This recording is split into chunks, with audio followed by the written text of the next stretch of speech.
Il est 7h18, place à l'enquête de la rédaction. Europe 1 va plus loin, s'intéresse ce matin au profil et à la personnalité de la première ministre britannique Theresa May, en difficulté face au sujet très sensible du Brexit. Alors, le Parlement britannique se prononce aujourd'hui sur le plan B de Theresa May. En fait, elle veut renégocier avec Bruxelles. Pourtant, ça fait des mois qu'on assiste à une montée au créneau de la première ministre à Londres, à Bruxelles. Mais qui est-elle vraiment ? D'où lui vient cette résistance qui semble à toute épreuve ? Bonjour Anaïs Cordoba, vous êtes notre correspondante en Grande-Bretagne. Vous avez enquêté sur Theresa May et vous avez rencontré ceux qui la fréquentent au quotidien. Oui Nikos, et d'abord je vous emmène à 50 km de Londres, à Maidenhead. C'est le fief de Theresa May, sa circonscription depuis 1997. J'y ai rencontré Richard Kellaway, c'est le président du bureau local des conservateurs. Ça fait 20 ans qu'il connaît Theresa May. Et aujourd'hui, il reçoit des coups de fil d'électeurs de toutes tendances politiques qui veulent transmettre leur soutien à la première ministre. Dans la circonscription, ça impressionne qu'elle vienne toujours autant à des événements locaux. Récemment encore, elle était à Bruxelles à 3h de l'après-midi et à 18h, elle était ici pour une inauguration dans une école. Elle adore le porte-à-porte. Elle est Premier ministre, mais elle continue à le faire 1 à 2 fois par mois. Elle travaille énormément. Comme vous le savez, elle souffre de diabète, donc tous les jours, elle a des injections. Alors, avec les voyages et tout, c'est impressionnant comment elle tient le coup. On écoute le témoignage, donc c'est un animal politique en fait. La politique, ça a été toute sa vie depuis le début, c'est ça, Anaïs ? Tout à fait. C'est d'ailleurs au Parti conservateur qu'elle a rencontré son mari, un banquier. Il s'appelle Philippe May. C'est son rock. Très souvent, on l'aperçoit dans la galerie du public quand son épouse est attaquée au Parlement.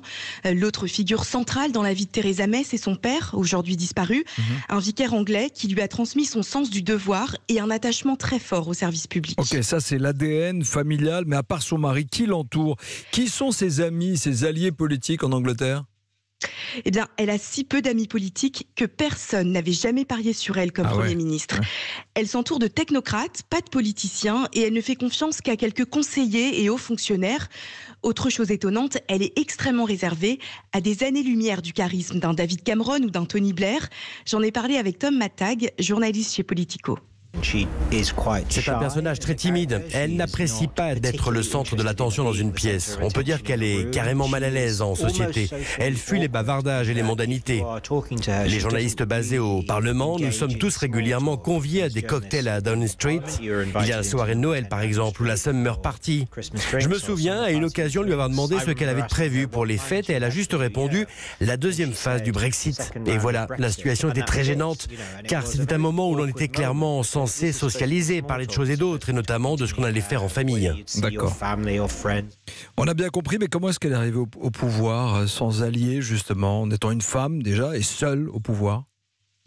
Eh bien, Theresa May est animée par une grande ambition, souvent sous-estimée par son entourage. D'ailleurs, ses collègues de la Banque d'Angleterre, là où elle a démarré, n'auraient jamais parié qu'elle se lancerait en politique. Elle est aussi devenue Premier ministre un peu par défaut. En 2016, tous ses adversaires ont fini par abandonner, si bien qu'il ne restait plus qu'elle pour rentrer à Downing Street. J'en ai parlé avec l'un de ses rares amis, Philippe Lee. Il a été l'un de ses sous-secrétaires d'État, mais a fini par démissionner à cause de leur désaccord sur le Brexit. J'ai toujours admiré sa résilience et sa détermination. Mais à un moment donné, il faut faire attention que l'attachement à votre mission ne vous fasse pas devenir inflexible. Dans l'impasse actuelle, ces qualités l'empêchent de trouver une solution. On préfère foncer contre les rochers plutôt que changer la direction. Ça n'est d'aucune aide, ni pour le parti, ni pour le pays. Nous serons, si notre amitié peut reprendre, seulement une fois que le Brexit sera derrière nous, quoi qu'il en ressorte. En tout cas, Anaïs, force est de constater que Theresa May est une femme isolée. Elle vient d'encaisser la pire défaite jamais subie par un Premier ministre britannique, car les députés ont rejeté son accord négocié avec Bruxelles. C'était ça il y a quelques jours, le 15 janvier. Comment elle va faire pour relancer la machine et surtout pour se maintenir au pouvoir, selon vous ? Eh bien, elle se maintient au pouvoir, encore une fois, par défaut en ce moment. Le Parlement britannique est tellement divisé qu'aucun autre leader ne peut émerger. Et Theresa May ne compte pas renoncer tant que le Brexit n'est pas réglé. Elle tient à sa postérité.